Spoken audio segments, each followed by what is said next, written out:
वासुदेवाय। ओम नमो भगवते वासुदेवाय। नारायणं नमस्कृत्य नरं चैव नरोत्तमं देवीं सरस्वतीं व्यासं ततो जयमुदीरयत्। शृण्वतां स्वकथा कृष्ण पुण्यश्रवण कीर्तन हृदयन्तस्थो हि भद्राणि विधुनोति सुहृत्सतं नष्टप्रायेषु भद्रेषु नित्यं भागवत सेवया भगवती उत्तम श्लोके भक्तिर्भवति नैष्ठिकी। कृष्णाय वासुदेवाय देवकी नंदनाय च नंदगोपकुमाराय गोविन्दाय नमो नमः। मूकं करोति वाचालं पंगुं लंघयते गिरिं यत्कृपातमहं वन्दे श्रीगुरुदीनतारणं। हरे कृष्णा कृष्ण कृष्ण हरे हरे, हरे राम राम राम हरे हरे। शिला प्रभुपाद की जय, शिला गुरुदेव की जय। नमो विष्णुपादाय कृष्णप्रेष्ठाय भूतले श्रीमद् भक्तिवेदांता स्वामिनिति नामिने नमस्ते सरस्वती देव गौरवाणी प्रचारिणे निर्विशेष शून्यवादी पार्षदेश तारिणे। हरे कृष्ण। हम रीड कर रहे हैं आज श्रीमद् भागवतम कैंटो 1 चैप्टर 3 और वर्स नंबर 24। तो चैप्टर 3 का नाम है भगवान कृष्ण सभी अवतारों के स्रोत। तो अभी हम पिछले कुछ वर्सेस से भगवान के लीला अवतारों के बारे में पढ़ रहे हैं। तो आज का जो अवतार है वो है भगवान बुद्ध के बारे में। तो श्लोक पढ़ते हैं। तथा कलौ संप्रवृत्ते सम्मोहया सुरद्विषां बुद्धौ नाम्नाञ्जनासुता किकटेषु भविष्यति। तथा कलौ संप्रवृत्ते सम्मोहाय सुरद्विषां बुद्धा नाम्नाञ्जनासुते किकटेषु भविष्यति। वर्ड्स करना है रिसाइट। श्योर माताजी। ततः कलौ संप्रवृत्ते सम्मोहाय सुरद्विषां बुद्धो नाम्नाञ्जनसुतः कीकटेषु भविष्यति। Okay, thank you. इसका वर्ड बाय वर्ड मीनिंग देखते हैं हिंदी में। तथा कलौ संप्रवृत्ते यानी कि तत्पश्चात कलयुग में संप्रवृत्ते अनुघटित होगा। सम्मोहाय सुरद्विषा, सम्मोहाय मोहने के लिए, सुर आस्तिक, द्विषाम ईर्षालुओं को। बुद्धौ नामना अंजना सुता, भगवान बुद्ध नामक अंजना के पुत्र। किकटेषु भविष्यति यानी कि किकटेषु गया बिहार में जो प्रांत है, और भविष्यति भविष्य में होगा। अनुवाद। तब भगवान कलयुग के प्रारंभ में गया प्रांत में अंजना के पुत्र बुद्ध के रूप में उन लोगों को मोहित करने के लिए प्रकट होंगे जो श्रद्धालु आस्तिकों से ईर्ष्या करते हैं। तो यहाँ पे बुद्ध भगवान की बात हो रही है। शिला प्रभुपाद का तात्पर्य पढ़ के इसको समझते हैं। तात्पर्य। भगवान के शक्तिशाली अवतार बुद्ध गया बिहार प्रांत में अंजना के पुत्र के रूप में प्रकट हुए और उन्होंने अहिंसा की अपनी खुद की विचारधारा का उपदेश किया और वेदों द्वारा अनुमत पशु यज्ञों तक की भर्त्सना की। जिस समय भगवान बुद्ध प्रकट हुए तब जन सामान्य नास्तिक था और पशु मांस को सर्वोपरि स्थान देने लगा था। वैदिक यज्ञों के बहाने प्राय प्रत्येक स्थान कसाई घर में बदल गया था और बेरोक-टोक पशुवध किया जाता था। भगवान बुद्ध ने दीन पशुओं पर दया करके अहिंसा का उपदेश किया। उन्होंने कहा कि वैदिक नियमों में विश्वास नहीं करते। उन्होंने पशुवध के कारण होने वाले मनोवैज्ञानिक दुष्प्रभावों पर बल दिया।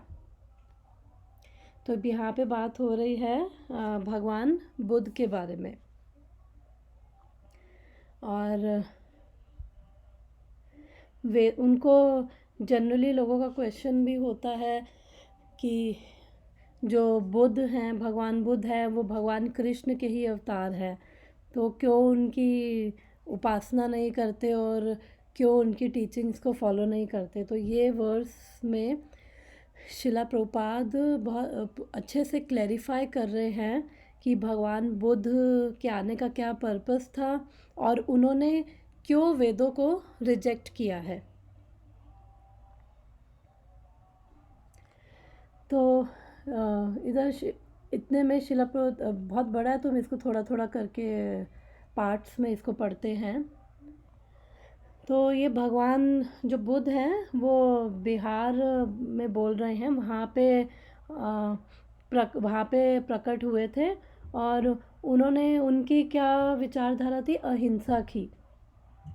और उन्होंने क्यों बोला कि वेदों को रिजेक्ट किया जाए। एक सेकेंड। हरे कृष्णा मम्मी।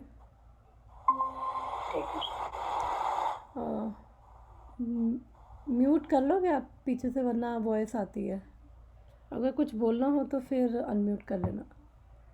तो हम यहाँ पे भगवान बुद्ध के अवतार के बारे में पढ़ रहे हैं और कि उन्होंने यहाँ पे प्रभुपाद लिख रहे हैं कि जो कलयुग में बेसिकली जो जैसे ये अश्वमेध यज्ञ और ये सब चीज़ें क्या है, प्रोहिबिटेड है, वो कलयुग के लिए नहीं है। और फिर वैदिक यज्ञों के बहाने लोगों ने प्रत्येक स्थान को कसाई घर में बदल दिया था। तो एक्चुअली जब अगर हम बात करें कि जब ये भगवान बुद्ध प्रकट हुए थे, तो प्रभुपाद लिख रहे हैं तब जन सामान्य नास्तिक था और पशु मांस को सर्वोपरि स्थान देना शुरू कर दिया था। तो एक्चुअली जो भी जब पशुओं को मारा जाता है, तो जैसे अब मान लो कि किसी पशु की जो एज है, किसी जानवर की एज 20 इयर्स है और वो अभी 10 साल का है और उसको कसाई घर में जाके काट दिया गया, मार दिया गया, तो उसका जो 10 साल का जो बैकलॉग है वो उसके ऊपर फिर से उसका बैकलॉग रहता है, यानी वो 10 साल उसको उस योनि में फिर आना पड़ेगा। तो एक तरह से जब पशुओं को मारते हैं तो एक तरह से उनके ऊपर भी अत्याचार कर रहे हैं, क्योंकि ये 84 लाख योनियाँ बोली गई हैं।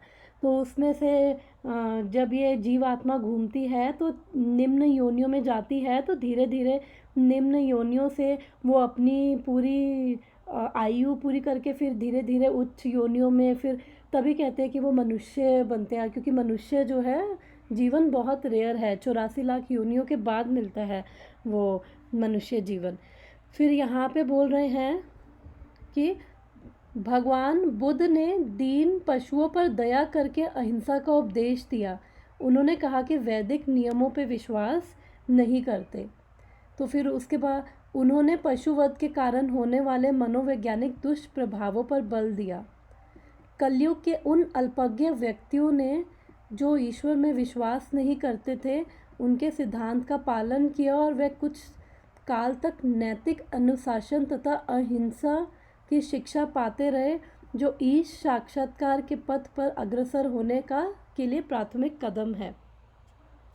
तो यहाँ पे वो लिख रहे हैं कि उन्होंने कि जो दीनहीन पशु हैं उन्होंने जानवरों पे क्या, उन्होंने दया करी।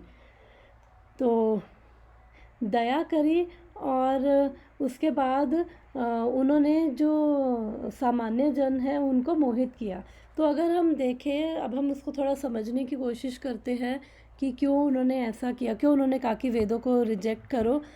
क्योंकि उस समय वेदों के नाम पर जो मोस्टली लोग नास्तिक थे और वेदों के नाम पर वो पशु बलि दे रहे थे, और वो पशु बलि भी किस लिए दे रहे थे, अपने जीभ के स्वाद के लिए, अपने सेंसेस को सेटिस्फाई करने के लिए। और जनरली वेदों में जो आता है पशु बलि का, वो ये आता है कि जब पहले उसके लिए प्रॉपर ब्राह्मण चाहिए होते हैं, और वैसे भी कलयुग में ये मना किया गया है, ये बलि वली का सिस्टम है, कलयुग में मना किया गया है। क्योंकि जब ऐसे यज्ञ होते थे तो उस समय ब्राह्मण बहुत शुद्ध होते थे, और उनके जो वो खुद शुद्ध होते थे और उनके मंत्र उच्चारण भी शुद्ध होते थे। जिस जगह पे यज्ञ करते थे वो जगह का भी क्राइटेरिया होता था कि इतने इतने किलोमीटर तक कोई किस बुरा काम नहीं हुआ है, और फिर हवन की सामग्री भी शुद्ध होती थी। और फिर जब वो ये यज्ञ करते थे, बलि देते थे, तो उस योनि से वो जीवात्मा छूट कर या तो वो स्वर्ग जाती थी या फिर वो उच्च योनियों में चली जाती थी। तो एक तरह से वो उस जानवर का ही उद्धार करते थे। बट ये इस चीज़ को शास्त्रों पे इसका मिसयूज़ करके लोगों ने अपने जीभ के स्वाद के लिए जानवरों पे अहिंसा करनी शुरू कर दी। और नाम क्या दिया? शास्त्रों का नाम दिया कि शास्त्रों में ये लिखा है। टेस्ट उनको लेना है और अपनी सेंसेस के लिए मार रहे हैं, लेकिन नाम शास्त्रों का दे रहे हैं, और शास्त्रों को क्या कर रहे थे? मिसयूज़ कर रहे थे। तो इसलिए भगवान बुद्ध आए और उन्होंने बोला कि मूर्खों, अगर नहीं समझ आता शास्त्रों को तो उनको साइड पे रखो, उनको रिजेक्ट करो, और एटलीस्ट जो ये लिख रहे हैं कुछ काल तक नैतिक अनुशासन, एटलीस्ट अहिंसा को छोड़ दो। और ये जो जो क्योंकि ये बेसिक प्रिंसिपल्स हैं, ये अहिंसा मत करो, किसी की हत्या अपने जीभ के स्वाद के लिए मत करो, ये कोई बड़ी बातें नहीं हैं। लेकिन लोग उस टाइम पे उनका जो चेतना थी उतनी विकसित नहीं थी कि वो ये चीज़ें समझ पाए। इसलिए उन्होंने आके बोला कि आप ये वेदों को रिजेक्ट करो, एटलीस्ट गलत काम करके फिर आप नरक जाओगे, बेटर है कि आप मॉरल प्रिंसिपल्स को फॉलो करो।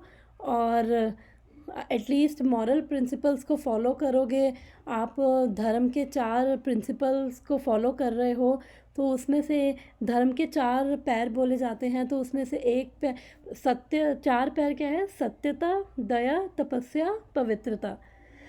तो जब आप ये जीव की हत्या करते हो, जानवरों की हत्या केवल अपने स्वाद के लिए कर रहे हैं, हम किसी को कष्ट दे रहे हैं, तो उससे क्या है? हमारी दया चली जाती है, तो उससे धर्म का ही वो एक तरह से विरुद्ध जा रहे हैं।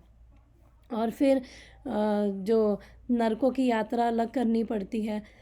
तो इसलिए उन्होंने बोला कि आप ये शास्त्रों को साइड पे रखो, और आप ये अहिंसा मत करो। एटलीस्ट अहिंसा नहीं करोगे तो थोड़ा तो आपके अंदर दया रहेगी, आप धर्म के अकॉर्डिंग चलोगे।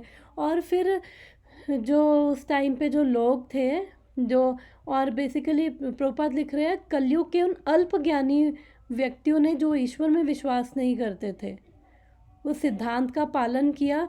तो उन्होंने जो भगवान बुद्ध की फ़िलॉसफी थी उन्होंने उसको पालन किया, और उन्होंने एटलीस्ट उनको फॉलो किया, भगवान बुद्ध को फॉलो किया। और धीरे धीरे इससे क्या है? वो कह रहे हैं कि ईश साक्षात्कार के पथ पर अग्रसर होने के लिए ये प्राथमिक कदम है। तो ईश साक्षात्कार कैसे? क्योंकि अगर आप मॉरल सिद्धांतों को आप उसका पालन नहीं कर रहे, बेसिक धर्म के प्रिंसिपल्स को पालन नहीं कर रहे हो, तो आपके अंदर फिर वो जो अच्छी क्वालिटीज़ ही नहीं हैं, तो फिर आप ये धर्म के पथ पे कैसे चलोगे? और धर्म के पथ पे नहीं चलोगे तो फिर ये भगवान का साक्षात्कार कैसे करोगे? तो ये तो बेसिक स्टेप है और बेसिक चीज़ें हैं। और जैसे जैसे हम भगवान की आज्ञा का पालन करते हैं तो उससे हमारी चेतना की प्रगति होती है। और इवन वेद भी जो हैं, जो हमारे वेद हैं, जो वो पहले सिर्फ एक वेद था। अगर हम वेदों की भी बात करें तो पहले एक वेद था, और उसी को ही श्रुति कहते थे, क्योंकि वो सुनकर ही वो गुरु अपने शिष्य को सुनाते थे और फिर आगे ऐसे सुनकर ही वो उस समय जो इंटेलिजेंस थी, कॉन्शियसनेस थी, इतनी एलिवेटेड थी, समझ आ जाते थे। फिर आज से 5000 साल पहले व्यासदेव जी ने उन वेदों को 4 में डिवाइड कर दिया। और फिर उसके बाद हम जानते हैं अथर्ववेद, सामवेद, यजुर्वेद, चौथा कौन सा है? ऋग्वेद माता जी। हाँ, ऋग्वेद, यस, थैंक यू। तो 4 वेदों में उन्होंने डिवाइड कर दिया था। फिर उसको और फिर उसके अलग अलग डिसाइपल्स को उन्होंने अलग अलग सेक्शन दे दिया। और उसके बाद फिर पुराणों में उन्होंने और इलेबोरेट किया। तो अब जो वेद हैं वो भी जिसका जैसा लेवल है वो क्योंकि वेद क्या है, सबके लिए है, जो शास्त्र है सबके लिए है, तो जिसका जैसा लेवल है वो उसके हिसाब से उनको चीज़ें बताते हैं। तो फिर जब वेदों के बाद फिर 18 पुराण, और पुराण भी 6 सतोगुनी पुराण हैं, 6 तमोगुनी पुराण हैं और 6 रजोगुनी पुराण हैं। तो जिस स्वभाव के, जिस प्रकृति के लोग होंगे वो उनसे अट्रैक्ट हो जाएंगे। तो इसलिए वेद उदार हैं, उन्होंने सबके लिए कि एटलीस्ट अगर जो रजोगुनी हैं, सतोगुनी हैं, तो उनको भी मौका दिया जाए कि वो भी उनको फॉलो करते करते धीरे धीरे धार्मिक बने। तो उसके बाद फिर जिनको ये चाहिए था, जिनको अपनी सेटिस्फैक्शन, अपनी इंद्रियों की तृप्ति चाहिए, तो वेदों ने उनको भी कहा कि प्लीज़ हमारे पास आओ। और फिर उनको सीधा ये नहीं बताया कि सर्वधर्मान् परित्यज्य माम एकम शरणम व्रजम, भगवान की शरण में जाओ, उनको ये नहीं बताया। उनको ये चाहिए तो उनको बोला कि आप ये नियमों का पालन करो और देखो आप स्वर्ग में जाओगे, और फिर ये करो वो करो। तो धीरे धीरे जब लोग वेदों के प्रति अट्रैक्ट होंगे, शास्त्रों के प्रति अट्रैक्ट होंगे, तो धीरे धीरे ग्रेजुअली किसी ना किसी जन्म में उनकी चेतना की प्रगति होगी। तो ये सब, आप ये नियम का पालन करो, आपको ये मिलेगा, आपको धन मिलेगा, आपको अच्छा पति अच्छी पत्नी मिलेगी, आपको पुत्र मिलेगा, आपको फेम मिलेगी, आप ये चीज़ें करो। तो उन वो सारी वेदों में वो चीज़ें हैं। तो ये क्या है, कर्म कांड है। और इसलिए क्योंकि जनरल पब्लिक है वो ना तो वर्ण आश्रम का प्रॉपरली पालन कर रही थी और ना कुछ, तो इसलिए धीरे धीरे एटलीस्ट आप उनको, शास्त्रों को आप फॉलो करोगे तो आप धीरे धीरे डिसिप्लिन होगे। और फिर जब इस कर्म कांड से ऊपर उठोगे, फिर सोचोगे अरे इतना ये कर लिया भोग, अब क्या किया जाए आगे। तो फिर वो आगे आपको बताएंगे ये ज्ञान कांड, कि ज्ञान के बारे में। फिर उपनिषद आ जाते हैं, और उपनिषद की लैंग्वेज भी बहुत डिफ़िकल्ट है, 108 उपनिषद हैं, वो और डिटेल में बताते हैं। फिर उसके बाद महाभारत है, और उन सब में जो श्रीमद् भागवतम को बोला गया है कि ये क्या है, अमल पुराण है, स्पॉटलेस पुराण है। तो ऐसे करते करते धीरे, जैसे जैसे एटलीस्ट जो शास्त्रों पे विश्वास होगा तो उसके अकॉर्डिंग चलेंगे, फिर धीरे धीरे वो प्रगति करेंगे। तो ये एक स्लो प्रोसेस ज़रूर था, बट एटलीस्ट सब धर्म का पालन कर सके, तो इसलिए ये वेदों का है। और लेकिन वेदों में भी भगवान कहते हैं वेदेश सर्वैरहमेव वेद्या, वेदेश सर्वे, सारे वेदों में क्या करना है, केवल मुझे को ही जानना है। तो जो भी हमारे शास्त्र हैं, वेद हैं, जो उनको पढ़ के जो समझ लेगा ना, तो वो अल्टीमेटली वो क्या समझेगा, वो यही समझेगा कि जो भगवान कृष्ण है वही परम सत्य है और वही भगवान है। और फिर वो क्या करेगा, अल्टीमेटली भक्ति में ही लगेगा। तो इसलिए वेदों के द्वारा भी भगवान को जाना, लेकिन वेदों में डायरेक्टली नहीं चीज़ें लिखी हुई हैं, क्योंकि डिपेंडिंग ऑन जैसा जो लोगों का लेवल है उसके हिसाब से उनको चीज़ें दी गई हैं।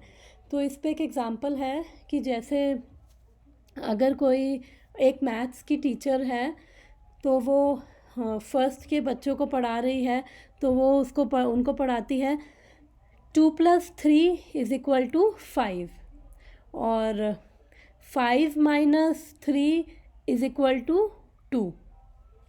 ये बच्चों को ये बेसिक प्रिंसिपल है, प्लस माइनस वो ये पढ़ाएगी। लेकिन जब वो वही, और अगर कोई फर्स्ट का बच्चा अगर ये कुछ ये लिख देता है कि 2 - 5, तो वो उसको गुस्सा करेगी, नहीं 2 - 5 नहीं होता है कि। और फिर अगर वही टीचर, सेम टीचर वही मैथ्स लेकर वो 6th की क्लास में जाएगी तो वो वहाँ पे 2 - 5 भी पढ़ाएगी और वो बताएगी 2 - 5 क्या होता है, -3। लेकिन फर्स्ट वही सेम टीचर, तो अगर वो बच्चा देखे अरे यहाँ पे ये टीचर ये पढ़ा रही है, वहाँ पे वो बोल रही है, ये तो कॉन्ट्राडिक्ट्री है। तो वो कॉन्ट्राडिक्ट्री नहीं है, क्योंकि जो फर्स्ट का बच्चा है उसका लेवल क्या है, उसका लेवल यही है। उसको ये सिंपल प्लस और माइनस का अगर उसको ये बता दिया जाएगा कि ये 2 - 5 भी होता है -3, तो उसको समझ नहीं आएगा। इसलिए जिसका जो लेवल है उसके हिसाब से ही हमारे ये शास्त्रों में डिवीज़न है। और इवन अगर डिफरेंट रिलीजन्स की भी बात करते हैं, डिफरेंट धर्मों की भी बात करते हैं, तो जो डिफरेंट धर्म भी हैं वो भी अगर हम देखें तो वो भी उसी हिसाब से हैं जिस हिसाब से लोगों का लेवल है। अगर हम क्रिश्चियनिटी देखें या इस्लाम भी देखें, तो क्रिश्चियनिटी में भी अगर हम देखें वो 10 कमांडमेंट्स हैं जो बोले गए हैं। और सब लोग मोस्टली जानते हैं 10 कमांडमेंट्स में कि क्या बोला गया उनको, कि दो शैल नॉट किल, कि किसी को मारना नहीं है, चोरी मत करो, और help your neighbour, don't bear false witness against your neighbour, be good to your neighbour. तो ये बड़ी बेसिक चीज़ें बता रखी, यही मॉरल प्रिंसिपल्स हैं। तो ये इसलिए बता रखी हैं क्योंकि जब लोग ये सब कर रहे हैं तो तभी उनको ये करने से मना कर रखा है। तो वहाँ पे उनको वो हाई लेवल का वो प्रेम की बात नहीं हो रही कि अरे प्रेम करो, ये भगवान का ये शुद्ध प्रेम है और इस प्रेम की ओर अग्रसर बढ़ो, और ये वो चीज़ें नहीं हो रही एटलीस्ट। और इवन इस्लाम में भी अगर देखें तो वहाँ पे भी वो यही बोलते हैं कि एक ही भगवान है, एक ही है गॉड, उसी को ही वर्शिप करना है, बाकी नहीं। तो दैट इज़ कम्प्लीटली ट्रू। और डोंट स्टील, और किसी को डोंट वेस्ट, और गरीब लोगों को खिलाओ। तो ये सब चीज़ें, ये बड़े बेसिक मॉरल प्रिंसिपल्स हैं जिनको बोला गया। अगर ह्यूमन बीइंग होकर ये चीज़ें भी नहीं कर रहे हैं तो फिर धर्म के तो इसका मतलब वो जानवरों के बराबर की ज़िंदगी जी रहे हैं, फिर धर्म के अकॉर्डिंग कैसे चलेंगे। तो इसलिए जो डिफरेंट रिलीजन्स हैं, एक्चुअली कोई रिलीजन जो है वो अगर हम देखें बेसिक अंडरलाइन प्रिंसिपल हर रिलीजन का क्या है कि love God and serve God, भगवान से प्रेम करो, भगवान की सेवा करो। कोई भी ऐसा रिलीजन नहीं होगा जो ये चीज़ नहीं, इसके खिलाफ कुछ बोल रहा है। हम अगर करंट सिचुएशन देखें तो रिलीजन।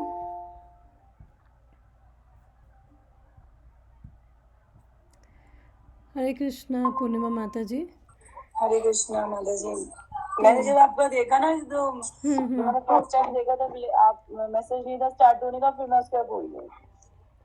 कोई बात नहीं माता जी, हम भागवतम का 24th वर्स पढ़ रहे हैं। आज मैंने पूरा पढ़ा, आज एक्चुअली मैं इसी वर्स को पढ़ा है मैंने हिंदी में। अच्छा अच्छा, मेरे पास नाइस। मैं इसी तक पहुंची हूँ तो ओके फिर यस, तभी मैंने लिख दिया था कि ग्रुप में कि एटलीस्ट पहले पढ़ ले।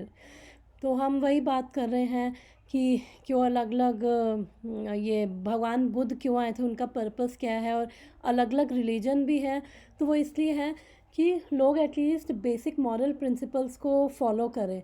तो अगर छोटे बच्चों को स्कूल में सिखाया जाता है कि आपको चोरी नहीं करनी है, आपको किसी के साथ गलत नहीं करना है, तो वो इसलिए सिखाया जा रहा है क्योंकि बच्चे कई बार ऐसा करते हैं।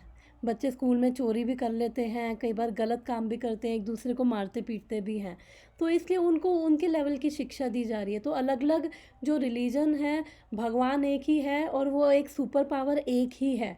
उसको अलग अलग नाम से अलग अलग जो लोग हैं संबोधित करते हैं, बट भगवान एक ही है, परम सत्य केवल एक है। और इसलिए जो अलग अलग रिलीजन्स भी हैं वो जो ये बोल रहे हैं दो शैल नॉट किल या फिर डोंट स्टील, तो वो एटलीस्ट बिकॉज लोगों का लेवल अभी उतना भी नहीं है, तो इसलिए उनकी चेतना उतनी नहीं है, इसलिए बोल रहे हैं कि एटलीस्ट ये बेसिक चीज़ें तो फॉलो करो, मॉरल प्रिंसिपल्स है उनको तो फॉलो करो, बाद में फिर आप हरे कृष्ण माता जी। बाद में फिर आप धर्म को तो आप तभी चलोगे ना जब आप ये बेसिक प्रिंसिपल्स, बेसिक सिद्धांतों को ही फॉलो नहीं करोगे, तो आप फिर धर्म के अनुसार कैसे चलोगे? तो इसलिए जो डिफरेंट रिलीजन्स में जो टीचिंग्स हैं वो उन लोगों की चेतना के अकॉर्डिंग है, जितनी उनकी चेतना है।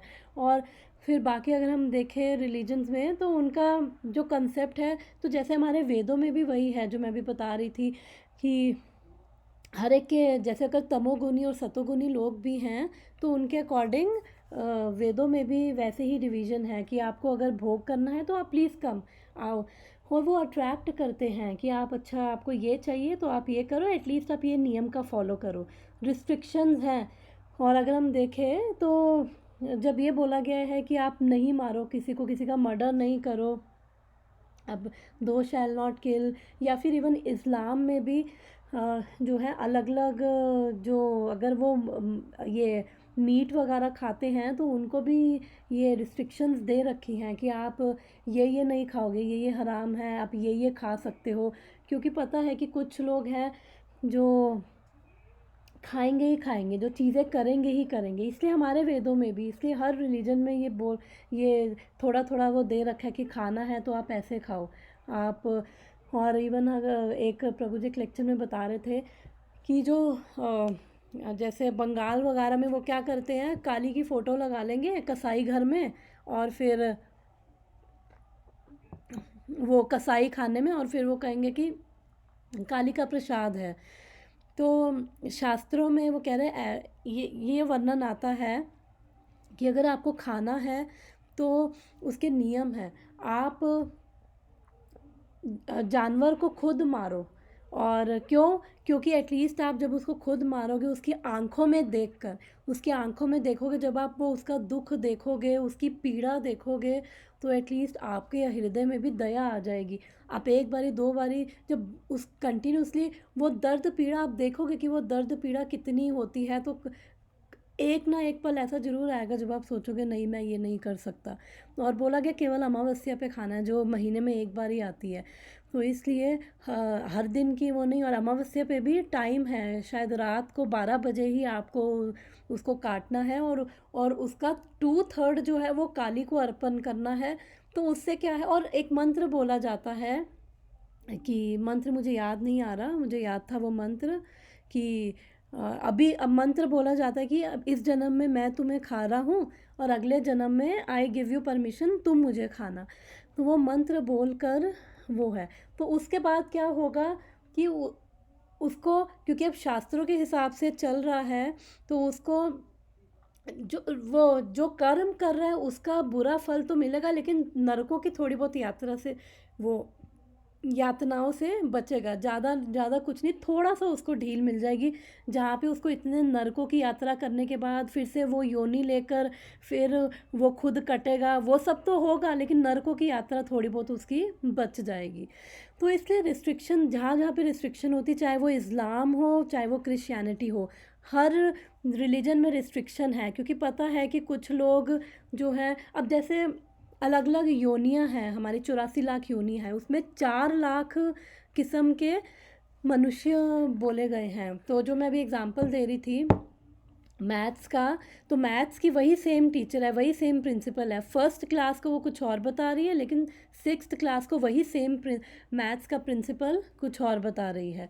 तो इसलिए बिकॉज अभी फर्स्ट का लेवल उतना नहीं है, और वो 6th क्लास वाले समझ पाएंगे। तो वो जो 4 लाख योनियाँ हैं, एक तरह से 4 लाख क्लासेस हैं, वो बेसिकली ये तमोगुण, रजोगुण और सतोगुण के कॉम्बिनेशन पे है, कॉम्बिनेशन परम्यूटेशन के ऊपर है। किसी में सतोगुण ज़्यादा है, किसी में तमोगुण और सतोगुण है, किसी में रजोगुण बहुत ज़्यादा है, रजो और सतो का, तो ऐसे वो कॉम्बिनेशन है। और तो इसलिए 4 लाख प्रकार के मनुष्य हैं। तो इसलिए एटलीस्ट धीरे धीरे जब आप वो धीरे धीरे आप ऊपर उठोगे, तो आप जब ये चीज़ समझोगे, रिस्ट्रिक्शंस इसलिए है कि वो चीज़ सही नहीं है। जैसे अगर ये नवरात्रे भी होते हैं तो लोग एकदम से प्याज लहसुन भी खाना बंद कर देंगे और मीट अंडा सब बंद कर देते हैं। तो सिर्फ 9 दिन अगर ऐसा कर रहे हैं, यानी कि वो चीज़, वो 9 दिन की ट्रेनिंग दी जा रही है। अब आपने 9 दिन ये कर लिया है तो अब आप इसको कंटिन्यू करो, क्यों नवरात्रों में ही। तो वो चाहे कोई भी हो, चाहे वो माता हो, चाहे वो जो जो भी इस आध्यात्मिक पाथ पे जो बढ़ना चाहता है आगे, उसको ये सब चीज़ों से अपने आप को डिसिप्लिन करना पड़ेगा। और आप अगर वो जानवरों का मांस खाओगे तो वो दया अपने अंदर से ख़त्म हो जाती है। इसलिए रिस्ट्रिक्शंस है, जहाँ पे रिस्ट्रिक्शंस हैं यानी कि वो चीज़ ठीक नहीं है। रिस्ट्रिक्शंस इसलिए दे रखी है कि जो लोग ऐसा करेंगे ही करेंगे, एटलीस्ट फिर वो थोड़ा सा जब शास्त्रों के बेस पे वो कुछ जो कर रहे हैं, तो एटलीस्ट धीरे धीरे उनको जब शास्त्रों पे विश्वास होगा तो ये चीज़ें उनकी छूट जाएंगी। और इसलिए बोला है कि अगर खाना है तो ये नहीं बाज़ार से कभी भी उठा के ले आए और खा लो। अब जैसे एक बच्चा है, उसको चॉकलेट बड़ी पसंद है, तो उसके फादर बोलते हैं नहीं, फ्राइडे को खानी है चॉकलेट, और फ्राइडे को भी होमवर्क करने के बाद खानी है, तो रोज़ नहीं खानी है। एटलीस्ट जो वो रोज़ खा रहा है तो उसका वो रिस्ट्रिक्ट करने के लिए, चलो आप फ्राइडे को खाओ और होमवर्क करने के बाद खाओ। तो इसलिए तो ये रिस्ट्रिक्शंस हैं कि जो एटलीस्ट अपनी सेंसेस के लिए कर रहे हो, तो आप समझो कि आपसे ऊपर एक अथॉरिटी है और आपको उसके वो कर्मा तो फेस करना पड़ेगा, उससे नहीं बचोगे। हाँ, लेकिन अब शास्त्रों के बेस पे कर रहे हो तो थोड़ी छूट मिल जाएगी, नरकों की यात्रा थोड़ी कम हो जाएगी, वो आपको छूट मिल जाएगी। लेकिन इसलिए भगवान जो बुद्ध हैं, उन्होंने भी यही किया कि तुम ये मिसयूज़ कर रहे हो शास्त्र का नाम देकर, तुम इसका गलत फ़ायदा उठा रहे हो, तो इसलिए ये वेदों को आप साइड पे रखो। जब इतनी बुद्धि नहीं है समझने की, अभी साइड पे रख दो इसको, और ये अहिंसा परो धर्मो। और इंटरेस्टिंगली ये अहिंसा जो है, ये हमारे शास्त्रों का ही वो एक पार्ट है, अहिंसा नहीं करनी है। तो उन्होंने वहीं से लेकर ही उन्होंने दी फिलॉसफी, और उन्होंने कहा कि जब एटलीस्ट इंसान बनने लायक हो जाओगे तो फिर ये करना। बट इसका नुकसान क्या हुआ, क्योंकि शास्त्रों के थ्रू, वेदों के थ्रू हम क्या है, भगवान को समझ सकते हैं। तो जब लोग श्रद्धा, जब वेदों को रिजेक्ट कर दिया तो फिर भगवान को कैसे समझेंगे। फिर वो शंकराचार्य जी आए और वो सब हमने चैतन्य चरितमृत में पढ़ा था। इस प्रकार श्रद्धा विहीन व्यक्ति को भगवान बुद्ध के रूप में ईश्वर में विश्वास कराया गया। यह भगवान बुद्ध की कृपा थी, उन्होंने अश्रद्धालुओं को अपने प्रति श्रद्धालु बनाया। कि जो अब अश्रद्धालु थे, यानी कि जो भगवान से ईर्ष्या करते हैं, एटलीस्ट किसी ना किसी को तो फॉलो कर ही रहे हैं, तो इसलिए उनके प्रति श्रद्धा आ रही है। एटलीस्ट ये जो गलत काम है, जब कोई गलत काम करने से बचेगा तो धीरे धीरे धर्म के मार्ग पे चलेगा। जब तक कोई गलत काम करता रहेगा, वो धर्म के मार्ग पे कैसे चल पाएगा। और फिर और इवन चैतन्य महाप्रभु भी चैतन्य चरितमृत में, आई थिंक चैतन्य चरितमृत में वो बोलते हैं कि वेदा निष्ठा मध्य अर्धे का वेदा मुखे माने, वेदा निषादा पापा करे, धर्मा नहीं गाने। कि जो ये सो कॉल्ड फॉलोअर्स हैं, ये वैदिक प्रिंसिपल जो ये हैं, वो बेसिकली फॉर्मेलिटी के रूप में वेदों को एक्सेप्ट करते हैं, लेकिन क्या कर रहे हैं, लेकिन एक्शन, उनके जो काम है वो वेदों के विरुद्ध है। कहने को वो बोल रहे हैं कि वेदों को फॉलो कर रहे हैं, और फिर लेकिन उनके एक्शन विरुद्ध हैं। और लोग बोलते हैं कि हम जो ये कलयुग में हम मुस्लिम हैं, हम क्रिश्चियन हैं, हम ये हैं, हम वो हैं, लेकिन स्टिल हम अपने धर्म के उसको फॉलो कर रहे हैं, लेकिन वो स्टिल अपनी इंद्रिय तृप्तियों के अपने अकॉर्डिंग वो यूज़ कर रहे हैं, और नाम वो अपने धर्म ग्रंथों का दे रहे हैं। Next paragraph. भगवान बुद्ध के अवतार के पूर्व पशुवध समाज का प्रमुख अंग बन चुका था। लोगों का दावा था कि यह वैदिक यज्ञ थे। जब वेदों को प्रामाणिक गुरु शिष्य परंपरा से ग्रहण नहीं किया जाता, तब वेदों का आकस्मिक पाठक वेदों के अलंकारिमयी भाषा के फेर में आ जाता है। भगवत गीता में ऐसे मूर्ख विद्वानों के विषय में एक टिप्पणी की गई है। वैदिक साहित्य में मूर्ख विद्वान जो शिष्य परंपरा के दिव्य अनुभूत स्रोतों से दिव्य संदेश ग्रहण नहीं करते, उनके लिए भ्रमित होना निश्चित है। उनके लिए कर्म कांड ही सब कुछ है, उनके ज्ञान में गहराई नहीं रहती। तो इतना डिस्कस कर लेते हैं। तो ऊपर ये लिख रहे हैं कि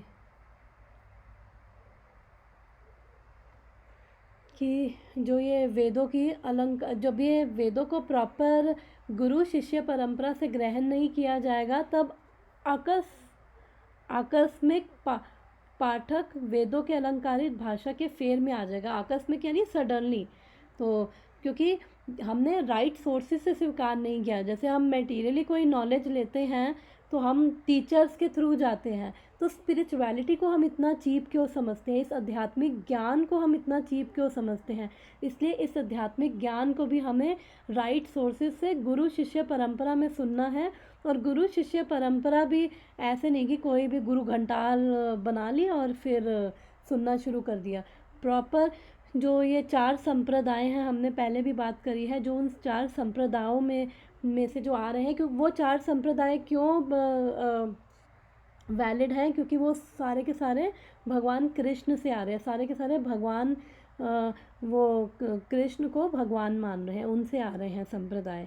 तो इसलिए जो प्रॉपर अथॉरिटी है इस संप्रदाय में, जो गुरु शिष्य परंपरा में आ रहे हैं, उन्हीं से सुनना है, उन्हीं से ही वो ज्ञान ग्रहण करना है। अदरवाइज़ जो वेद जो हैं वो भगवत गीता में आता है, यामिमाम पुष्पितम वाचम प्रवदन्त्य अविपश्चिता वेद वादा रता पार्था नान्यद अस्ति वादिना, कि जो जिनका ज्ञान कम है ना, वो वेदों की इन फ्लावरी लैंग्वेज में आ जाते हैं। वेद कह रहे हैं कि ये कर लो, ये कर्म कांड में ये स्वर्ग चले जाओ, अच्छा बर्थ पावर, ये वो चीज़ें। तो वेद वादा रता पार्था नान्या अस्ति वादिना, यानी कि वो समझेंगे नहीं कि एक्चुअल में कि वो वेद कहना क्या चाह रहे हैं, और उनको लगेगा केवल स्वर्ग जाना है और ये चीज़ें हैं, उनको ये चीज़ें बड़ी अट्रैक्ट करती हैं, और वे समझ नहीं पाएंगे कि वेदों का गोल क्या है, भगवान को जानना है और इस जन्म मृत्यु की साइकिल से निकलना है, वेदों का जो गोल है। एक बार एक प्रभु जी बता रहे थे कि एक व्यक्ति था, उसने सारे उपनिषद पढ़ लिए और उसको उपनिषद पढ़ने के बाद भी उसको ये पता नहीं चला कि एक्चुअली में भगवान कौन है। तो इसलिए अगर हमें लगता है कि हम ये इंग्लिश या हिंदी है, हम वो पढ़ लेंगे, हम समझ जाएंगे, नहीं।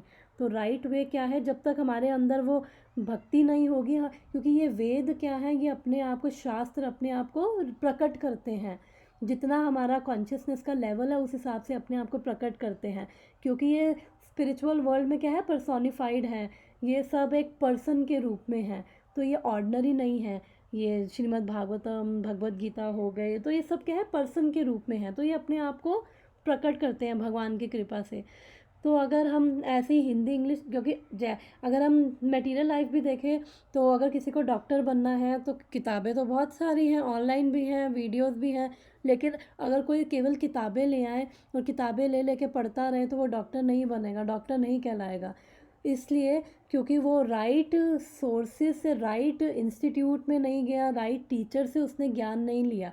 जब वो राइट टीचर से ज्ञान लेगा, राइट इंस्टीट्यूट में, तब वो पढ़ के डॉक्टर कहलाएगा। तो ऐसे ही जब हम प्रॉपर गुरु से ज्ञान नहीं लेंगे तब तक हमें ये चीज़ें समझ नहीं आएंगी, और हमें फिर यही लगेगा, वो वेदों की अलंकारिक भाषा में फंस जाएंगे। और सेकंड चैप्टर भगवत गीता में भगवान बोलते हैं कि ये क्या है, घना जंगल है अर्जुन, ये जो वेद है ना, घना जंगल है। और उस घने जंगल में, मतलब एग्जाम्पल देते हैं, जैसे घने जंगल में सूर्य की किरण भी नहीं आ रही है, और हमें जब सूर्य की किरण भी नहीं है तो हम उसमें से रास्ता कैसे ढूंढेंगे, हमें कहाँ जाना है। तो इसलिए रास्ता हमें तभी, अगर ऐसे घने जंगल में होंगे तो रास्ता हमें तभी मिलेगा अगर किसी ने वो रास्ता बना रखा होगा और उस रास्ते पे चल के वो निकला है। तो हमें अपने रास्ते नहीं बनाने, हमें केवल उन रास्तों पे चलना है जो गुरु शिष्य परंपरा में जो ज्ञान आ रहा है, जो वो हमें मार्ग दिखा रहे हैं, हमें केवल उस मार्ग पे चलना है, अपने रास्ते मैन्युफैक्चर नहीं करने हैं। फिर यहाँ पे वो बोल रहे हैं मूर्ख विद्वान, कि मतलब मूर्ख विद्वान तो ये हो गया कि गरीब करोड़पति। तो प्रभुपाद एक तरह से वो यहाँ पे मजाक कर रहे हैं मूर्ख विद्वान, कि वैसे कहने को तो वो विद्वान है लेकिन फिर भी इन चीज़ों को लेकर वो क्या है, मूर्ख है।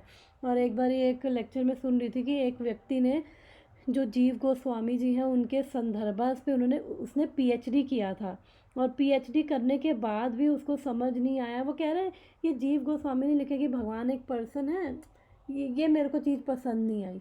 मतलब जो वो आचार्य हैं हमारे और जो वो लिख रहे हैं उनका क्या लेवल है, उनका खान पान क्या है, उनकी भगवत भक्ति कितनी उन्नत है, और अपने आप को अगर देखे तो किस किस वो किस प्लेटफॉर्म पे खड़े होके बोल रहे हैं। तो इसलिए वो क्योंकि वो फिर स्वीकार करना मुश्किल होता है, अगर प्रॉपर गुरु परंपरा से ज्ञान नहीं ले रहे तो वो चीज़ हम स्वीकार नहीं कर पाते।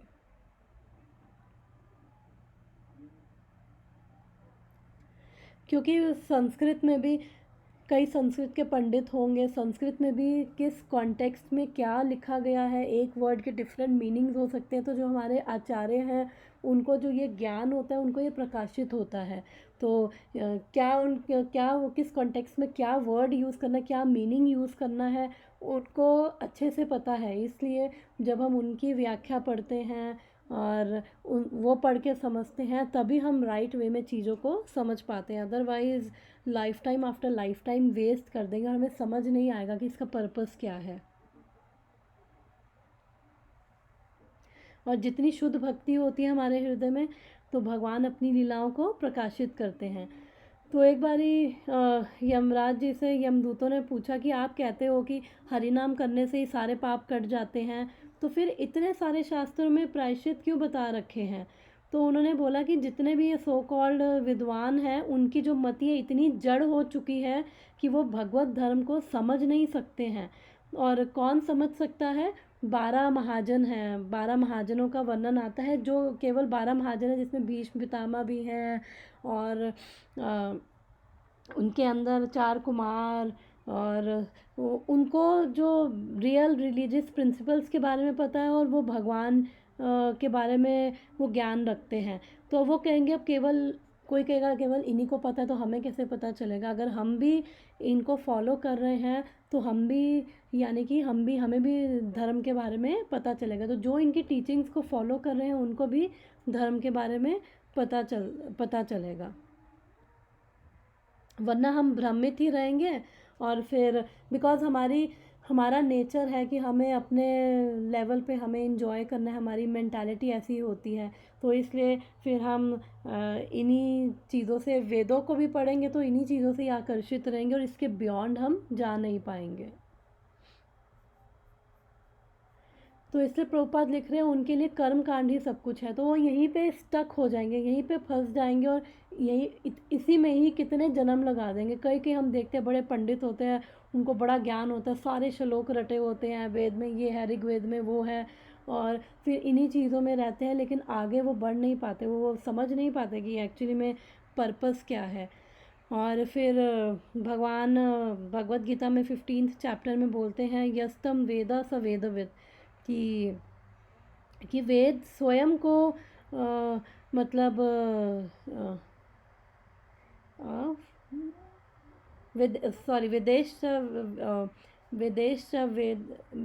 हम ये मैंने बताया था अभी ये वाला श्लोक कि वेदों के द्वारा केवल भगवान को ही जानना है। और इवन फिर हमें इससे प्रभुपाद लिख रहे हैं उनके ज्ञान में गहराई नहीं रहती, क्योंकि वेदों में भी एक्चुअली 3 चीज़ों की बात हुई है, संबंध, अभिधेय और प्रयोजन। संबंध यानी कि हम कौन है, हमारा संबंध क्या है, ये प्रकृति क्या है, हमारा प्रकृति से क्या संबंध है, भगवान कौन है, हमारा भगवान से क्या संबंध है। और फिर अभिधेय कि अब संबंध के बारे में पता चला, तो अब क्या प्रैक्टिसेस करें कि हम अपने प्रयोजन यानी उस गोल पे हम पहुंच पाए। तो भगवान भगवत गीता 7 चैप्टर में बोलते हैं कि जो भूमिरपि नलो वायो खम मनो बुद्धिरेव च अहंकारा इतियम में भिन्ना प्रकृति अष्टदा, कि जो ये प्रकृति है वो मेरी ही एक्चुअली वो भगवान की ही शक्ति है और भगवान का ही उस प्रकृति से संबंध है, और वो मेरी ही शक्ति है, मेरी ही वो एक भिन्न शक्ति है। और उसके नेक्स्ट वर्स में 7.5 में वो बोलते हैं जीवा भूताना महाबाहो ययदम धार्यता जगत, कि और फिर वो बता रहे हैं कि जो ये जीव है वो भी क्या है, मेरी ही चेतन शक्ति है, और प्रकृति क्या है, जड़ शक्ति है। जीव मेरी चेतन शक्ति है, और ये जीव ययदाम धार्य जगत, और ये जीव क्या कर रहा है, माया का भोग कर रहा है, और इस प्रकार से जीव और माया का भी संबंध है। तो हमारा एक तरह से ट्रायंगल बन जाता है, भगवान, जीव और माया का, हम तीनों का संबंध है। तो वो प्रकृति है जिसका हम भोग कर रहे हैं, वो भगवान की शक्ति है, और हम जीव हैं, हम भी भगवान के ही एक शक्ति है। तो हम क्या कर रहे हैं, हम भगवान की ही प्रकृति को ही हम भोग रहे हैं। तो हमारा जो संबंध है वो क्या है, ये संबंध ज्ञान क्या है, ये जानना कि हम कौन हैं, हमारा भगवान के साथ संबंध है। और उसके बाद अभिधेय, तो अभिधेय यानी कि भक्ति करना, जो साधना भक्ति कर रहे हैं वो अभिधेय है। अब संबंध ज्ञान को जान गए हैं तो अब उसको प्राप्त कैसे करें, भक्ति करके। और फिर उसका गोल क्या होगा, प्रयोजन क्या होगा, भगवान की ही प्रेममय शुद्ध प्रेम को फिर हम प्राप्त करेंगे।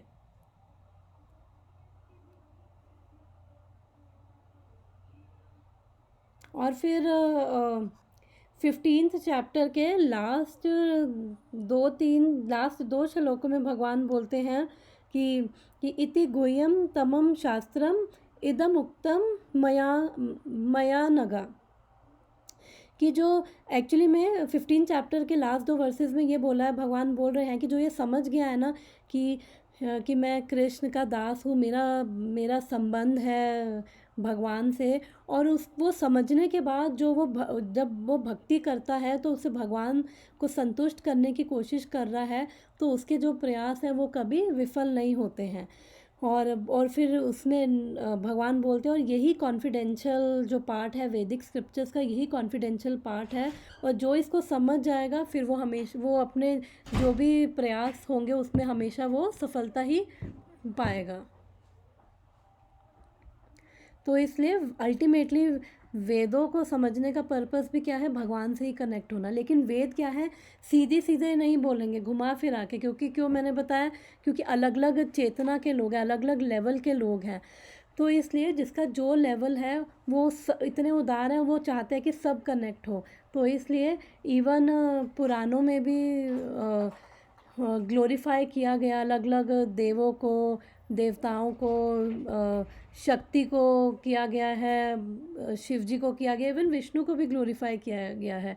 और इवन वो पढ़ के भी समझ नहीं आता है कि अल्टीमेटली कि है कौन, अल्टीमेटली वो एक भगवान कौन है। और वो इसलिए ग्लोरीफाई किया गया है कि जो जिससे अट्रैक्ट हो तो एटलीस्ट उसकी ग्लोरीफिकेशन सुन के एटलीस्ट वो चाहे देवी देवताओं के तरफ ही अट्रैक्ट हो, एटलीस्ट धीरे धीरे उसकी क्या होगी, आध्यात्मिक उन्नति होगी। इसलिए अलग अलग पुराणों में अलग अलग चाहे देवी देवता हो उनकी ग्लोरीफिकेशन की गई है कि एटलीस्ट अट्रैक्ट तो हो किसी भी तरह से भगवान की तरफ, और फिर धीरे धीरे जब इसके बियॉन्ड जाके समझेंगे तो अपने आप उनकी उन्नति होगी।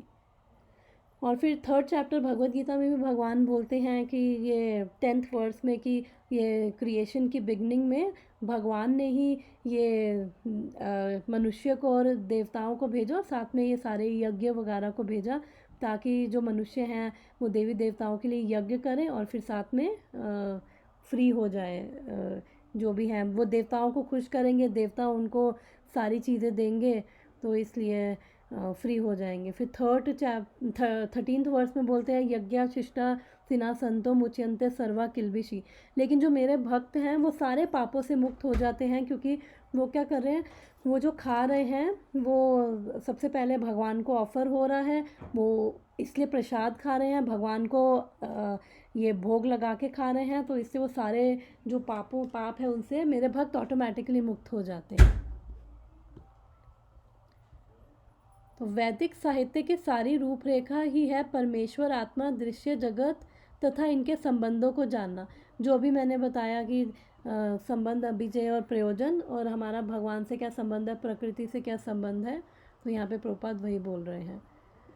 जब यह संबंध ज्ञात हो जाता है तो सापेक्ष कार्य चालू होता है, और इस कार्य के फल स्वरूप जीवन का चरम उद्देश्य या भगवान के धाम वापस जाने का कार्य सरलता से संपन्न हो जाता है। तो जब कोई संबंध को जानेगा, और संबंध को कैसे जानेगा, जब हम सुनेंगे, हम, और इवन जो ये वेद हैं, जो मैंने बताया था कि ये 4 वेद हैं, फिर उसके बाद इलेबोरेटली उनको एक्सप्लेन किया गया 18 पुराणों में, फिर उनका और वर्णन ये 108 उपनिषदों में एक्सप्लेनेशन के लिए 108 उपनिषद हैं, और फिर उसके बाद जो भगवत गीता है उसको सार बोला जाता है सारे वेदों का, क्योंकि भगवत गीता जो है वो कंडेंस फॉर्म में वो डायरेक्टली ही भगवान के बारे में बता रही है। अभी मैंने जो वर्सेस बताए थे 15 चैप्टर से, तो भगवत गीता में भगवान डायरेक्टली बोल रहे हैं कि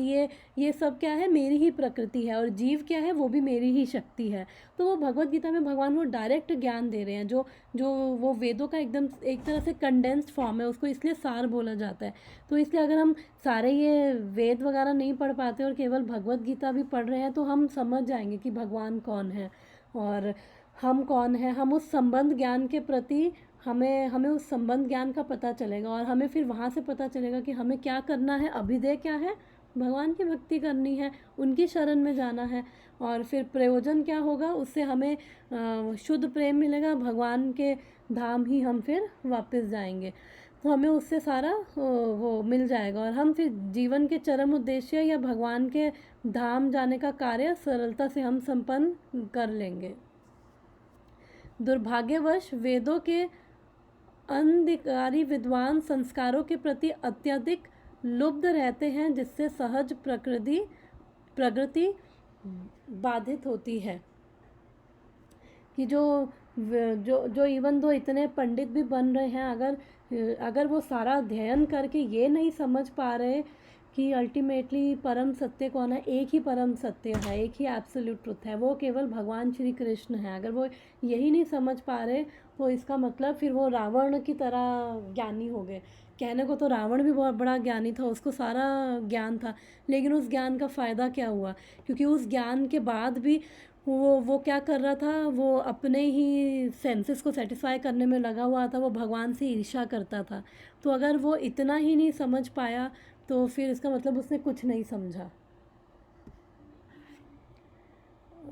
आई थिंक टाइम अभी है, तो एक पैराग्राफ और पढ़ लेते हैं। ऐसे नास्तिक प्रवृत्ति वाले मोहग्रस्त लोगों के लिए भगवान बुद्ध आस्तिकता का प्रतीक हैं, इसलिए उन्होंने सर्वप्रथम पशुवध करने की प्रवृत्ति को रोकना चाहा। पशु के हत्यारे भगवान के धाम को वापस जाने की दिशा में हानिकारक तत्व हैं। पशुवध करने वाले 2 प्रकार के होते हैं। कभी कभी आत्मा को भी पशु या जीव कहा जाता है, अतः पशु का वध करने वाले आत्मा के स्वरूप को भूल जाने वाले दोनों ही पशु वधिक हैं। तो यहाँ पे बोल रहे हैं कि अब भगवान बुद्ध ने एक तरह से जो ये नास्तिक थे उनको क्या किया, चीट किया, उनको ट्रिक किया भगवान बुद्ध ने इन नास्तिकों को। और उन्होंने फिर थ्योरी दी, उन्होंने कहा कोई क्रिएटर नहीं है, क्योंकि दलाई लामा भी बोलते हैं कि कोई क्रिएटर नहीं है, सब निर्वाण है, और वो सब उन्होंने थ्योरी दी, और ये अहिंसा मत करो। तो जस्ट इसको रोकने के लिए कि एटलीस्ट गलत काम करना बंद कर दो, ये रोकने के लिए उन्होंने ये सब चीज़ें बोली। बिकॉज जब तक हम जो हमने डिस्कस किया, जब तक हम गलत काम करते रहेंगे, हम पशुओं की बलि देते रहेंगे, तो उससे क्या है कि हम धर्म के अकॉर्डिंग, धर्म के मार्ग पे कभी नहीं चल पाएंगे, क्योंकि उससे हमारी दया ख़त्म होगी, दया, हमारी पवित्रता और तपस्या, सत्यता, ये हमारी सब चीज़ें ख़त्म होती हैं, तो फिर हम धर्म के मार्ग पे नहीं चल पाएंगे। और आत्मा को भी क्या बोला है? पशु। और वो पशु वध करे, वो खुद की आत्मा का भी एक तरह से वध, आत्मा कभी नहीं मरती है, लेकिन एक तरह से वो क्या कर रहे हैं, वो ये अपने लिए क्या कर रहे हैं, ये एंटैंगलमेंट, ये जाल क्रिएट कर रहे हैं जन्म और मृत्यु की साइकिल का, और वो खुद नीच योनियों में अपने लिए रास्ता बना रहे हैं। एक तरह से जिस आत्मा को फ्री होना चाहिए, सच्चिदानंद है आत्मा का स्वरूप, कि जो सनातन है और आनंदमय है, जो आनंदमय आत्मा है, वो उसको इस शरीर के बंधन में बांध रहे हैं, इसलिए उसको पशुवध बोला गया। एक तरह से हम अपनी ही प्रोग्रेस को डिले कर रहे हैं। तो इसलिए वो जानवर की भी, वो जो जिस जानवर को काट रहे हैं उसको भी आगे ये योनि छोड़ के अगली से ऊपर की योनि में जाना था, उसकी भी प्रोग्रेस को डिले कर रहे हैं, अपनी भी प्रोग्रेस को। तो एक तरह से वो पाप कर रहे हैं, और दूसरों को हिंसा दे के, कष्ट दे के दूसरों के प्रति भी पाप कर रहे हैं, और खुद भी अपने नरक के रास्तों को वो तैयार कर रहे हैं। ओके। महाराज परीक्षित ने कहा कि केवल पशुवध करने वालों को ही भगवान के दिव्य संदेश का स्वाद नहीं मिल पाता, अतः जिन्हें भगवत मार्ग की शिक्षा दी जानी है उन्हें सर्वप्रथम उपयुक्त विधि से पशुवध की क्रिया को बंद करना सीखना होगा। यह कहना मूर्खता है कि पशुवध को आत्म साक्षात्कार से कुछ लेना देना नहीं है। इस घातक सिद्धांत के कारण कलयुग की कृपा से ऐसे अनेक तथाकथित सन्यासी सामने आए हैं जो वेदों के बहाने पशुवध का उपदेश देते हैं। तो यहाँ पे भी प्रभुपाद थोड़ा वो मजाक कर रहे हैं कि कलयुग की कृपा से। अब कलयुग जो है ये एज ही हमने पढ़े थे भागवतम के फर्स्ट कैंटो में कि कलयुग में लोगों की जो अल्पायु है और बुद्धि भी उनकी इतनी नहीं है कि वो इंटेलिजेंस भी इतनी नहीं है कि पढ़ के वो शास्त्रों को, वेदों को पढ़ के वो समझ सके। तो आई थिंक यही पढ़ लेते हैं, 10 मिनट्स रह गए हैं, पढ़ के वो समझ सके। तो इसलिए प्रभुपाद बोल रहे हैं कि जब वो जानवरों की हत्या कर रहे हैं, तो जो हमने ऊपर पढ़ा कि अपनी भी प्रोग्रेस को डिले कर रहे हैं और खुद ये कर्मों के जाल में फंस रहे हैं। तो क्योंकि जब ये सब करेंगे तो हमारा जो हृदय है वो कैसे शुद्ध होगा, हमारा जो हृदय है वो कितना हार्ड हो जाता है। जब हम ये छोटी छोटी चीज़ें जो अलग अलग रिलीजन्स बताते हैं कि आप किसी को मारो नहीं, किसी को कष्ट नहीं दो, चोरी मत करो, आप अपने नेबर से प्रेम करो, आप ये गरीबों को खिलाओ, जब ये ऐसी शिक्षाएं देनी पड़ रही हैं उनको, तो इसका मतलब जब इस लेवल पे भी नहीं है तो फिर क्योंकि मेन है कि वो एक तो एक जीव की हत्या कर रहे हैं। हम जब किसी को जीवन नहीं दे सकते तो अपने जीव के स्वाद के लिए हमें उसकी हत्या का कोई हक नहीं है, और एक तरह से मर्डर है। बट बस यही है कि जानवरों के मर्डर के लिए हमें जेल में नहीं जाना पड़ता, लेकिन वो इस मटेरियल वर्ल्ड की जेल में नहीं जाना पड़ता, लेकिन हमारे वो ये ऊपर सब कर्मों का, सब एक्शंस का वो पूरा लेखा जोखा होता है। तो यहाँ से तो बच जाएंगे, लेकिन वहाँ पे हम नहीं बच पाएंगे। तो इसलिए वो जजमेंट डे भी एक आता है ना क्रिश्चियनिटी में और इस्लाम में, कि जजमेंट डे होगा तब सबका फैसला होगा। तो वो जजमेंट डे तो हमारा हर ये शरीर छोड़ने के बाद ही हमारा आ जाता है। हम अपना ही उस जजमेंट डे को हम इसी जीवन में ही हम जो एक्शंस कर रहे हैं हम वहाँ पे जाके फिर खड़े होके फिर क्या होगा। तो अगर हम इस जानवरों की हत्या करेंगे तो फिर हम कहाँ से समझेंगे, इतनी बुद्धि कहाँ से आएगी कि भगवत मार्ग पे भी चल सके। और फिर कई जगह मैंने सुना था कि कई इवन बौद्ध धर्म के ही सन्यासी वो ये नॉनवेज वगैरह, मीट मच्छी और ये अंडे वाले भी उसी में ही आते हैं। कई बड़ा डिबेट चलता है, अंडा वो है वेजिटेरियन है, तो ये सारे एक ही कैटेगरी के हैं और सारे एक ही लाइन में, ये वो नर्क के रास्ते में इक्वली एक ही लाइन में लगेंगे, चाहे वो अंडा हो तो इसलिए अंडे का भी जो लोग बोलते हैं अंडे से कुछ नहीं होता, तो वो उनकी गलत धारणा है।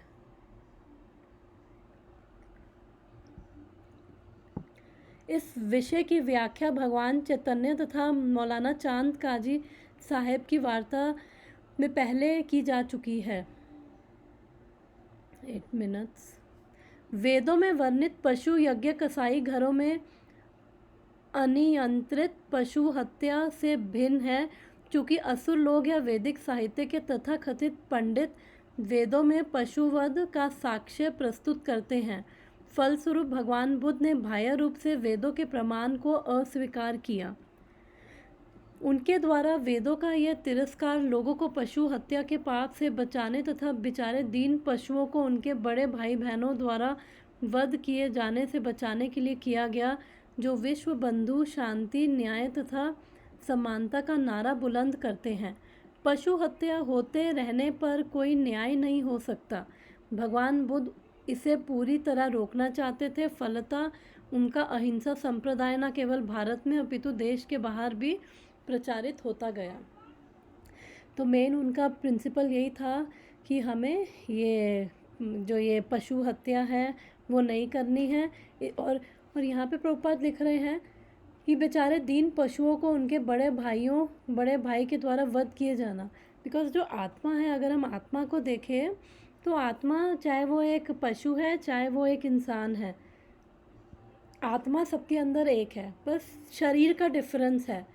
तो अगर हम पशु की भी हत्या करते हैं, अगर हमारी एक उंगली पे थोड़ा सा चाकू लग जाए, कट लग जाए, तो उसके बाद कितना दर्द होता है। और सोचो कि अगर कोई ऐसी, अभी तो जैसे अब मशीन्स आ गई है, स्लॉटर हाउसेस है, मशीन्स है, वो डालते जाते हैं, पशुओं को काटते जाते हैं। तो अगर ऐसी कोई चीज़ आ जाए जिसमें कोई जो इंसानों को बीच में डालती जाए, काटती जाए, तो वो कितना खौफ, कितना वो पहले ही कटने से पहले ही वो कितना खौफ आ जाएगा। वो उसके अंदर जाते ही जो वो पीड़ा, वो डर, वो सब चीज़ें आ जाएंगी। और उसके बाद अगर जैसे कटने में जाएंगी, वो एक एक कट लगने पर शरीर पे छोटा सा स्किन पे वो स्क्रैच पड़ता है, हल्का सा वो गरम, जैसे कई बार कुछ फ्राई कर रहे हो, घी की या तेल की एक छींट आके ऊपर लग जाए तो जान निकल जाती है। और बेचारे वो कई बार देखो तो केकड़ों को वो जिंदा वो डाल देते हैं उबले हुए पानी में या तेल में, सीधा जिंदा को फ्राई कर देते हैं, जो एक क्रैब्स जो भी हो ये कहते हैं। तो ऐसे ये कैसे काम करते हैं? तो इसका मतलब अंदर अंदर वो कितना जो हृदय है, कितना वो हार्ड है, वो एकदम लोहे के समान है। क्योंकि कोई भी अगर सेंसिबल इंसान होगा वो ये सब चीज़ देख नहीं पाएगा, कर नहीं पाएगा। तो और हम बड़े भाई इसलिए क्योंकि हम भी जीव हैं, वो भी जीव हैं, बस शरीर अलग है। और इसलिए अब हमारा अगर उच्च योनि है तो हम उनको कष्ट फिर दे रहे हैं। तो इसलिए जब ये करेंगे, क्योंकि भक्ति क्या कर रही है, भगवान से संबंध, भक्ति हमारे हृदय को सॉफ्ट कर रही है, हमारे अंदर अच्छी क्वालिटीज़ लेके आ रही है।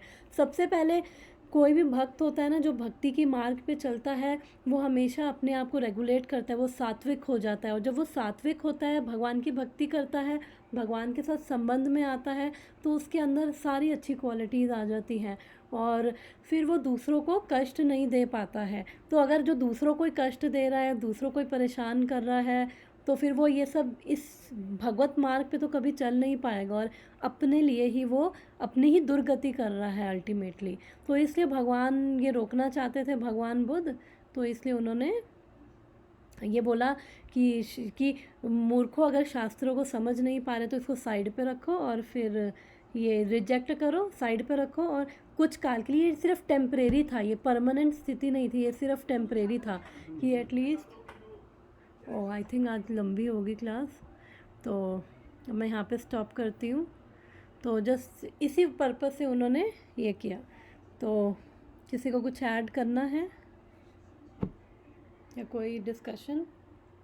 माता जी, मेरा क्वेश्चन है कि जैसे मतलब आपने जो बताया उससे मैंने थोड़ा एनालाइज किया कि हम ये मच्छर होते हैं इंडिया में, देखो तो उनको मतलब मारने के लिए कुछ चला देते हैं, या फिर कभी कभी हाथ से भी मार देते हैं, या फिर कॉकरोच होते हैं। तो माता जी उस टाइम पे मतलब क्या करना चाहिए, या फिर एक्चुअली कैसे हम ये एक प्रभु जी एक लेक्चर में बोल रहे थे, क्योंकि जो मच्छर हैं, जो हमारी नेचुरल चीज़ें हैं, जैसे गोबर को जला लो तो वो क्या करते हैं, वो उससे भाग जाते हैं।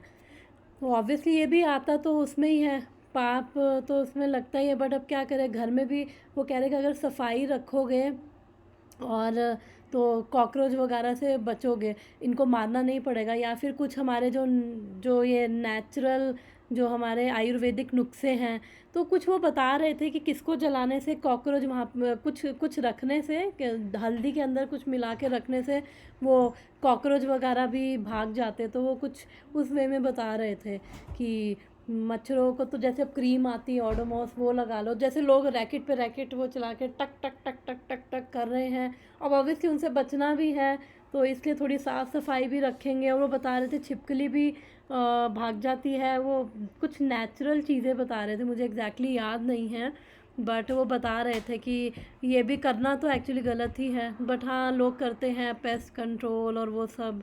तो बोल रहे थे कि इट इज़ नॉट राइट। तो हम कुछ ऐसे नुस्खे करें कि ये भाग जाए। जैसे कोई अगर कीड़ा घर में आता है, मकड़िया, तो उसको उठा के आप बाहर फेंक दो, अब उसको मारो नहीं। तो मच्छरों को भी आप उस वे में आप मच्छरदानी लगा लो, या कि आप नेचुरल कुछ चीज़ें कि भाग जाएंगे मारने की बजाय।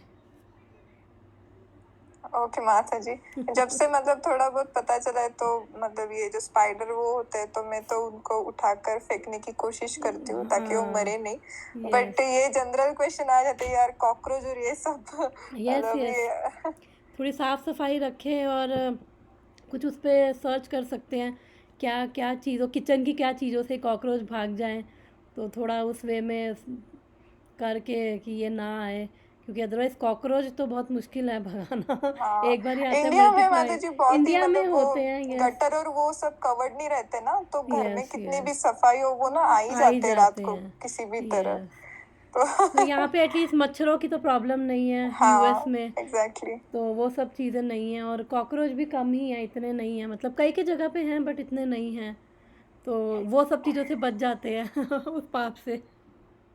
यस माता जी। यस, आई थिंक कॉल कटने वाली है। कल मिलते हैं, हम जैव धर्मा पढ़ेंगे सेम टाइम पे। तो thank you so much. Hare Krishna.